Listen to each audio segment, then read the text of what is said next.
a conversation that needs to be had. So now I want you to think about a lobby in the United States calling up a 4-star US general who just been made defense secretary and telling him, you know, you're going to Delhi, you have to ask them about human rights violations. Okay, this entire business about this farmer protest, you know, they're only a part democracy now. They're not, you know, they're like Myanmar, they're like Ecuador. Okay, so this biggest democracy is all a sham, right? So that phone call is taking place, and Lloyd Austin then has to come and say, you know, guys, human rights, all right. And then we say, hang on. I mean, we're a democracy, we have problems, but hey, the Chinese just roasted you in Anchorage about your human rights violations. Black Lives Matters. And guess what? While you're at it, why don't you discuss the human rights violations that are taking place in Pakistan? Do you know about the Baloch genocide, the Sindhi genocide? Are you aware of this? You should be. And the countries whose lobbies are perpetuating this are who? Pakistan, China, Turkey. I mean, these guys are going to tell us about human rights violation. No offense, but when you come from countries where the ability for a woman to drive a car is considered a big reform and achievement, that tells you about the record of that country. Well, in the middle of all of this, there are protests taking place in this man's run country, okay, Erdogan, a big favorite of Imran Khan and Xi Jinping, who thinks he's the new caliph. Protests are taking place in his country, and I wish I can show you some of the visuals of the protests, the photographs of the protests. They'll speak 1,000 words. Because arbitrarily, this chappie has decided that he is going to exit, Turkey is going to exit the Council of Europe Accord. Now, the Council of Europe Accord, incidentally, which was hosted in Istanbul, was meant to make sure that elimination of domestic violence took place and gender empowerment happened in Turkey. So he decided to walk out. Now, where is the phone call from 50,000 UK MPs? Where are the 5,000 letters from Pramila Jayapal on the deep concerns about what is going on after this move in Turkey? Where is the UN Human Rights Commission, which now has admitted it takes funding from terrorist organizations? They've admitted, we took it and we can't give it back, sorry. Where are all these people? You know, and what actually gets my goat is, where are the rest of us? Where are our MPs, our think tanks, our scholars, our journalists, people of influence? You want to know how many people the Turks, TRT World is one of them, okay, Turkish run organization. They're the same as Al Jazeera, state owned, okay, meant to propagate an agenda. How many Indians they've hired to basically talk crap about India, to seed disinformation and misinformation about India? So where are the rest of us? Simply doing satyagraha is mind-boggling. Let me open up this conversation. Ambassador Deepak Vora is still with us. General Sivach is joining us. Dr. Vaheel Awadh is with us. Yogita Bhayana joining us on the broadcast. You know, it's a bit rich. It's very rich, Ambassador Vora, that you have genocides taking place in China, in Pakistan. I mean, look at what Erdogan is up to. So many conversations we've had. Where are all these great doyens of human rights and democracy? This man is sitting in NATO still. Yeah, thank you very much. You've hit the nail on the head and you've hit it very hard. That's what used to be Constantinople, now Istanbul, right behind me. As you can see, I've flown over there, not in my Tesla, but I actually flew. Yeah, and that building behind you has been reconverted into a mosque. It used to be a museum until a few months ago. Absolutely. In one of his lesser known works, a character called Marx had talked about people seeking refuge in religion when they have nothing else, the sigh of the oppressed, the opium of the people. You might remember this. This is what he's trying. Sir, he's facing a multiple whammy: political instability, atavism, delusionary leadership, and a fragile economy. As you rightly pointed out, he tried to form an alternative organization of Islamic cooperation with Pakistan, Malaysia, Indonesia, and Qatar, the last having been under blockade for several years by Saudi Arabia, UAE, Bahrain, etc., for its alleged support for terrorism in Iran. The idea was still born. No, it failed. Turkey, sir, let me put it to you like this, has a sad government, a sad leader, with vaulting ambition but limited means as its economy sinks and Western companies flee. Its present situation, President Erdogan, has been compared to the Ottoman Empire of the mid-19th century, which Tsar Nicholas I famously described as a sick man, a very sick man who has fallen into a state of decrepitude. This is exactly what is happening. So the world is sick and tired. They will not pay any attention. You know this. No, as but much I'm as saying I we do. should pay attention. Right. Imagine the amount of attention that is being paid in London, in New York. That's precisely. Okay, I'm just that's mentioning this. precisely what I'm People, saying, I'm sir. assuming, have This- called up Lloyd Austin and said, you have to go there and you have to say human rights in India is bad. You have to take it up. Because they're only partly free now. What is So Turkey now? when you are rising, there is an element of jealousy. When they see you as a nation that is on a roll, unstoppable, they will criticize you. And this happens all the time. Turkey is on an unstoppable decline. People have lost interest. That is my assessment, sir. Okay, let me get Dr. Wahil Awadh into this conversation. Dr. Wahil Awadh, I say it with humility and respect. This country has problems, okay, and it will have problems. America has problems, and its geostrategic policy. I mean, you've seen it up front, has been very damaging to the global order in many circumstances for a long period of time.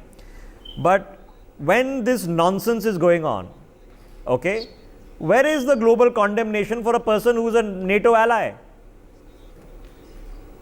Well, there is always delay in their response because he is always considered to be an ally. But later on, definitely they're going to be a backlash on Turkey for sure, because what's happening, if you look at the demonstration within Istanbul and within Turkey itself, you can see the resentment against the decision taken by the president. And by the way, the current rank of Turkey in the global gender gap index of 2020 is 130 out of 153 countries. So therefore, it's not a good report of Turkey statistic. And in fact, women suppression against women goes up to 38%. Compared to 25% in Europe. So therefore, it's not a very good positioning of Turkish women, and we have seen it for years that have been suppressed.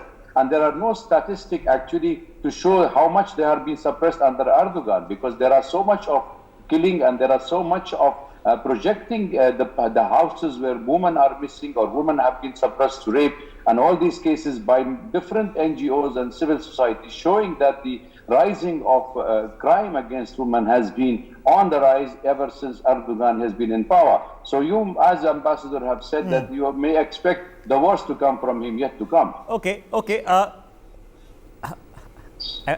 General Sivach, okay, where I mean, I want to know where is that human rights organization? And here we have so many NGOs in this country, sir, 750 members of parliament, thousands of MLAs, okay, some very competent activists.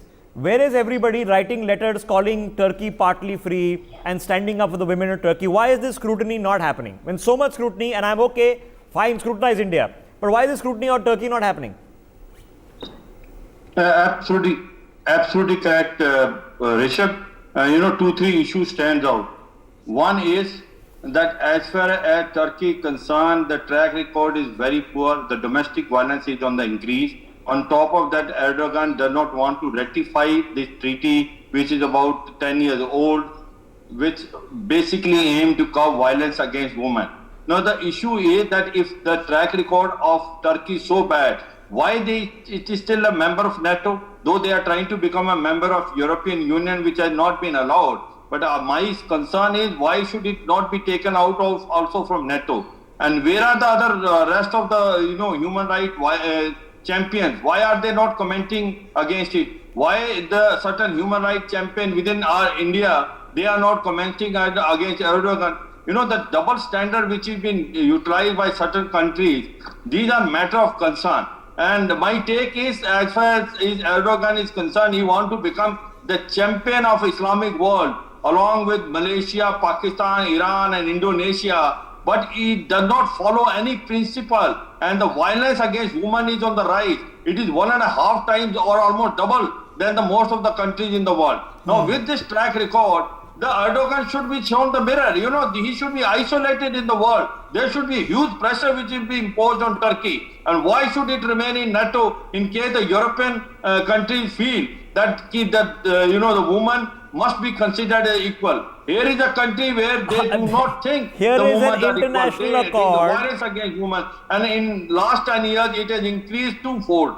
And today the track record of Turkey is so bad. Having said so, I am sure the champions of the human rights must come out now and criticize what is happening in Turkey. The women of Turkey are fighting, but I am sorry to say that the women across the world seem to not care about or even know about their cause. But everybody in the world seems to know about the farmers' cause in India. I'm not saying the farmers' cause in India doesn't have a genuineness in part, but everybody seems to know about that cause. I don't know, Rihanna doesn't seem to care much about what's happening in Turkey at this moment.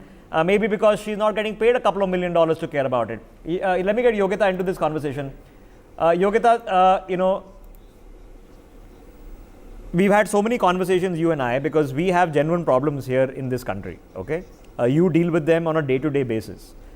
We have to understand that we are years away and a lot of more discussion and action away from doing or making any real impact. But gender is not an Indian specific issue. Okay, it's not a developing country issue. It's all across the world. And as I began this conversation, there are still countries in the world where if a woman gets to drive a car and they call it a big reform and an achievement, that, oh my God, this person is such a great reformer, he now lets women drive. Okay. Now, why would a Turkey want to come out of a treaty that it itself promulgated 10 years ago, which promotes better domestic situation for women? Why would it want to do that? Yogita, just unmute yourself, please, as you start. So let me, first of all, let me acknowledge, I'm appalled. I'm appalled by the concern of your learned panel. They are so concerned about the Turkish women, where we lose every 3 minutes, we lose our daughters due to domestic violence, sexual violence, rapes, and they're highly concerned about Turkey. Of course, it is your right to be concerned. No, like I said, gender is a global issue, so you are not concerned about Turkish women. I am sorry. Two wrongs will not make one right. I'm sorry, America. You are saying that, okay, America, Black Lives Matters, and Turkey, they're out of the treaty. You have so much concern. How about losing our daughters right here when we have too much? Yogita, after having sat interviews with me for 10 years, how can you say I don't have concern about the situation in India? You'll be a liar if you say it, because you sat on that conversation with me. Okay, you know what we did in the Nirbhaya case. You know the investigations we've done. So what nonsense are you talking? Okay, this is the problem. All you activists sitting here only want to crib about this country. Why don't you take up? Why don't you write a letter to Erdogan? Write a letter to him that, sir, I campaign for women's rights and you guys are messing up women's rights in the world. When Rihanna tweets, you say it is our internal matter. Now you are saying Rihanna is not tweeting. So why is she not tweeting? When Turkey government has clearly why is she not tweeting? Of course, they were the first one to sign. Of course, so why is she not tweeting it? 2011, they were the first. Now they are so why is she not tweeting? Why aren't you tweeting about this? Sir, why don't you care about it? Before you accuse me of not caring about it after having sat on discussions with me where we have done nothing but care about it. We have our own issues to deal with, and now you want us so to... you are saying that Rihanna has no business talking about India because we have our own issues to deal with. So America should be dealing about their own issues, and you should be caring about women in other countries as well. Yes or no? Absolutely. I am right now enough to deal here. I mean, I can't tell you the kind of cases... So don't make accusations on other people when you know for a fact that they're not true. You know for a fact that you and I have sat here on conversation after conversation, figuring out what needs to be done for women in this country. You and I have sat here. There is no argument. I'm sorry. You cannot compare apple and oranges. Of course, it is a bad move by Turkey. I'm not justifying their move, but they have not even come out and clearly mentioned the reason. So you have exemplified. They are acknowledging the issue that there is a domestic violence on the search. This is exactly, I'm telling you, that in India also domestic violence, I have begun violence, this conversation. Violence, everything is on the search. I have begun this conversation and my question to you by saying that there is so much that we have not yet done. There is so much pain that is going to happen before we even do half of what we desire to do. We are in many ways failures in providing safety and security to women. People like Yogita and people who work in that domain know this in a more real sense than anybody else, because they actually go out and help people deal with the system that makes victims out of victims, makes justice impossible. These are real things in this country. But gender empowerment is not an issue relevant to India. Does India have its problems? Yes. So the exact argument, self-fulfilling argument, is that every country has their problems. And yes, then I agree. Everybody should be worrying about what's happening in their countries and not lecturing everybody else. So Rihanna should be tweeting about this, but here's the logic, she's not. Let me quickly get Ambassador Vora back into this conversation. Ambassador Vora, in all essence, what Yogita Behan is saying is absolutely correct. We have so many problems here, we should be solving our own problems. So then it begs the question, there's so many problems in America, so many problems in Europe, so many problems in other parts of the world, I mean Pakistan, China. Why are these people not worrying about their countries and so concerned about what's happening only in India? So you know better than I do that we talk of the world being a very small place. Now we are talking of a global world where everybody is involved in everything else. I entirely agree with what Ms. Behan said, and I could sense the passion. Yes, there are difficulties, there are mistakes, there are challenges that we face. We were talking about Turkey and about Turkey withdrawing from an agreement to empower women to give them their rights. Why this continued oppression, intensification of oppression in Turkey, which is there for all to see, and why is the world not speaking more openly about it? I couldn't agree with you more, sir. Because we are a rising part. Turkey is a declining part. People don't have too much of interest in Turkey, sir.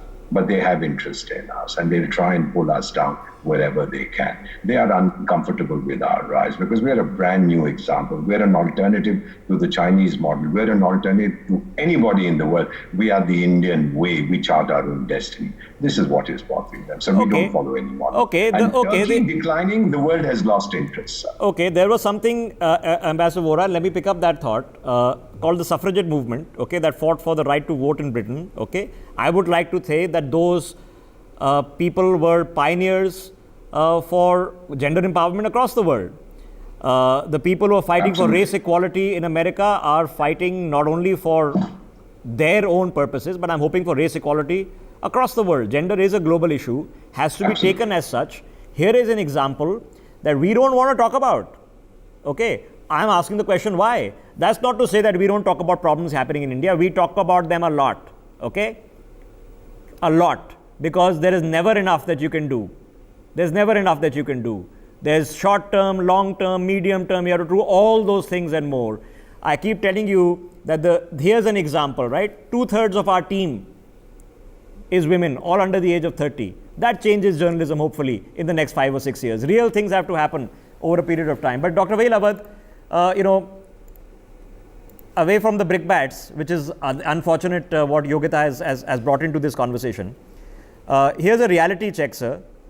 Why are we still in a zone where there are places in the world that are more than happy to protect husbands over wives, to inculcate laws where it becomes domestic violence is impossible to prosecute, and are so proud about letting women walk without minders or letting them drive a car?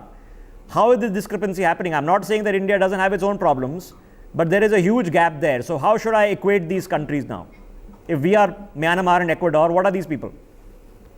Well, look, gender discrimination is a global phenomenon. It's a big challenge for the whole world. Have been fighting it for decades, and I think what's happening in Turkey is of our concern, or the rest of the world concern, as much as what's happening in India and the rest of the world. I'm not saying that in India is not happening, but if there is a story in India of a 3-year-old girls raped, and it will be catching the headlines. But if it is in Turkey, when thousands of girls have been raped, there is no catching in the news. That is the difference. Where I'm trying to focus here, I'm not saying that there is no problem in India or in Syria or in Yemen or anywhere. Look at the Turkish president. He is more dangerous to the world than anybody else. What he has been doing in Syria, we have more than 4,000 kids unknown father. These are all Khalifa from the ISIS he created in Syria. We have more in Libya, we have more in Karabakh, we have more in Yemen. What the hell he is doing? What is the danger he is creating in Europe? Islamophobia he is creating inside his own country and in the rest of the world. And the ramification of his behavior against women inside his country and outside the country is absolutely showing his dual standard of dealing with the issues, and rather not understanding what women have been suffering. Okay. He is an inheritance of a sultan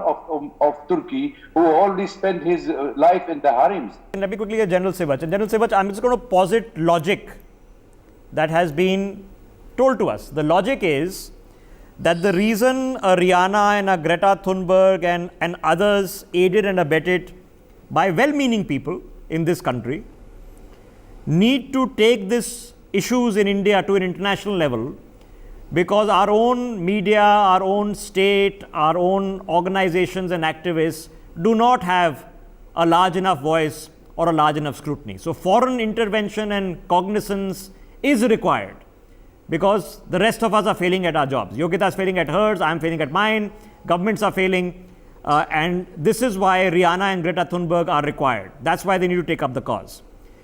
So if that is the case, are we to say, sir, that a government regime of an Erdogan is not failing in its cause, so therefore does not require scrutiny, and the women protesting in Turkey will get a fair hearing, and most likely Mr. Erdogan, after seeing these agitated protests of women very upset with this, will obviously reverse his decision?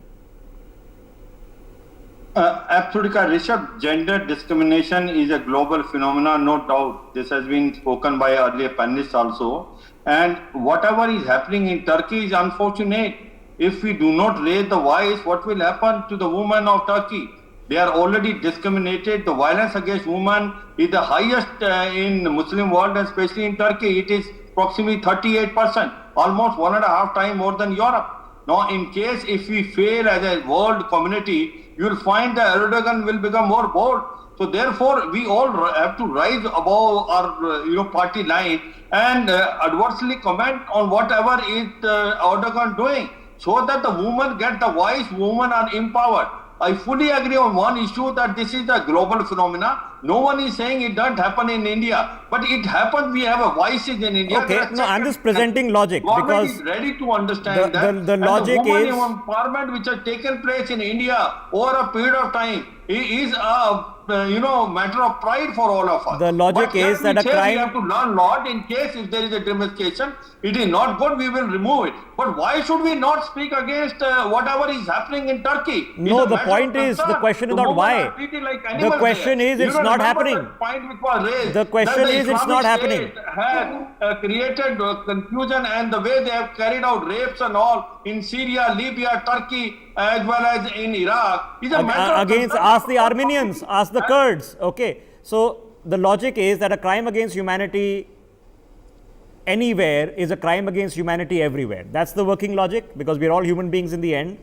So let me put that thought back to Yogita. Yogita, the argument, and there was a logic to that argument, that look, when you live in a country where its own endemic systems are failing, and its systems are, activists, media, executive, judiciary, are not being able to deliver basic human rights, therefore that country now merits foreign scrutiny. So Myanmar is under a lot of foreign scrutiny because the systems are failing. Korea comes under a lot of foreign scrutiny. Dr. Vahil Awad's country, Iran, has come under a lot of foreign scrutiny. So my question is, Turkey, which has a systemic failure of a person who is very, very dangerous to the world, why should it not come under foreign scrutiny? And if not foreign scrutiny, why not our scrutiny?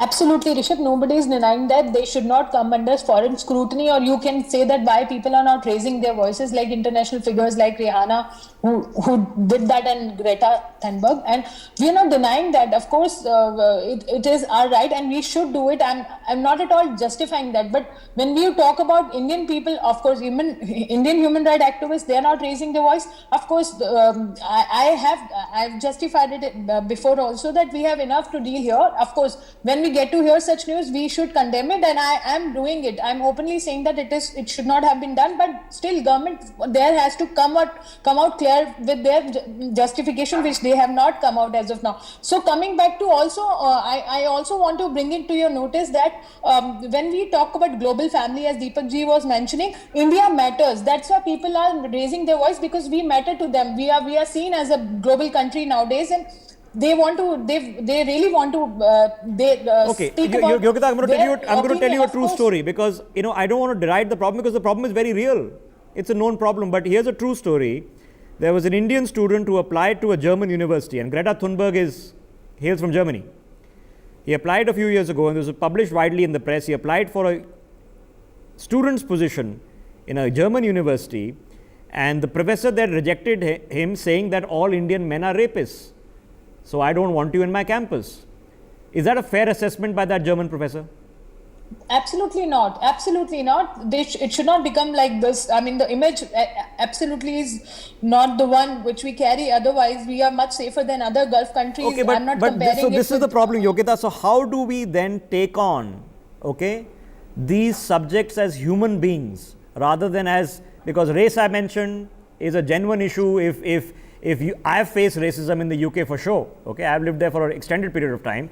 So I understand what Meghan Markle is saying. Okay, it's but not then in your face, double very standard subtle. when we tell Rihanna should not interfere in our, and Greta should not interfere. No, but and they are it right. is We about say two that. kids. I agree. Of They have the course, right to their people- opinion, but they are interfering. Then why there was an outrage here? So why are there they was an quiet outrage here? No, fine. The people who have the outrage about it, I'm not outraged about Rihanna interfering. I'm saying that I have a double standards problem, that there are problems in every country. India has a lot of them. A lot of them. Okay? I agree. And we have to fix them. Yogita will have to fix them because she's actually on the ground and understands the problem better than I do, which is why I invite her so often when we discuss issues related to women, because she's a person who understands, having felt and experienced the actual problem. So Yogita, how do we at one stage, sometime in hopefully in our lifetimes, look at these as global problems? Because that was the vision of the United Nations, that was the vision of all these UN bodies. Somehow they're all very selective. I think that will be the solution when we really look at them with the global specs. Otherwise, there is no. In fact, Deepak Vohraji's wife also is very working on grassroots level. Rekha Vohraji also. I work very closely with her also. I mean, we really know, but again, we understand that it has to be really come out as a collective effort, where the activists across the globe they unite hands and they work together. But when they try to do in India, like this girl who was arrested, I don't want to get into the politics again, but I'm just trying to give you one example. When Greta and this Disha joined hands, what happened? You have seen how suppressed, how they suppressed her voice. I mean, it's not about now you will say there are legalities, there were proofs and all. No, I So don't say that. I think comment on that. I've been a student protester. I've been lathi charged and water cannoned and tear gassed. Before I became a journalist, so I know exactly what it feels like. And there's a reality that when the state overreacts, and the state does overreact sometimes. How you measure up to it actually then defines your voice. Your voice gets magnified. There are certain people whom nobody would have heard of in this country and now are household names because of a state overreaction. Let me quickly get Dr. Vaheel Awadh back into this conversation. Dr. Vaheel Awadh, in a very real sense, how do we handle the elephant in the room that a lot of quasi-dictators in these countries have misused religion? And I know you feel pained about this, to make these countries, which were once very forward-looking countries and which did brilliant things to empower women, into very monothetic, backward, and general biased countries. So how do we now cause an epiphany here in this part of the world?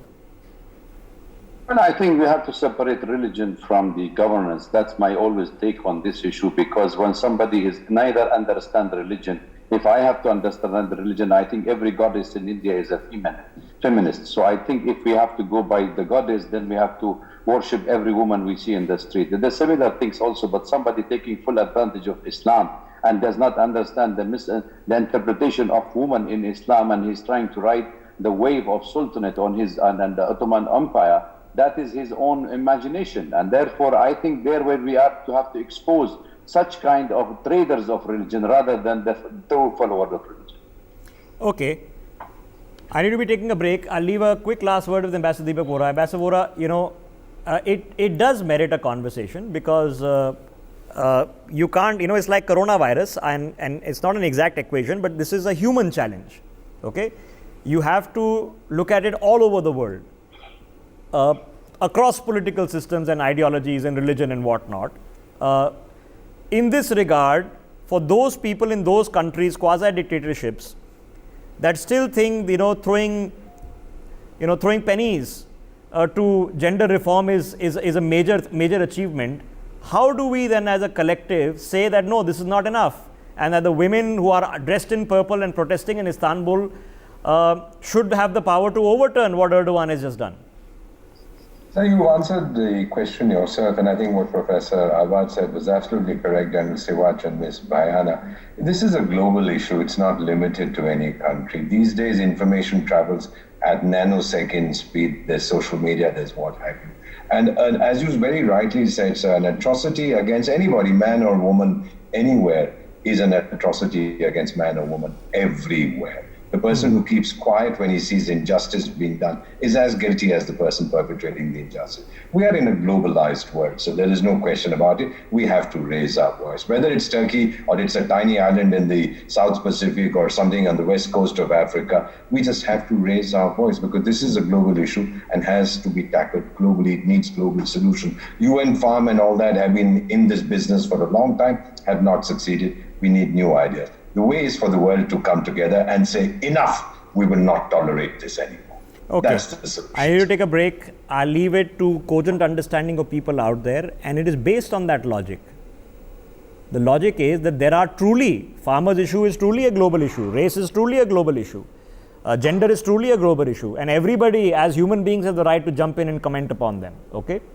But there exists, if our logic as activists, as journalists, activists, as people who work in NGOs, as people who work in government, if our logic is to tackle inherent bias in systems, that's the logic, right? Gender bias, race bias, then an inherent bias that only wants to focus upon India and ignore all the tragedies everywhere else in the world is also a bias that we have to try and tackle.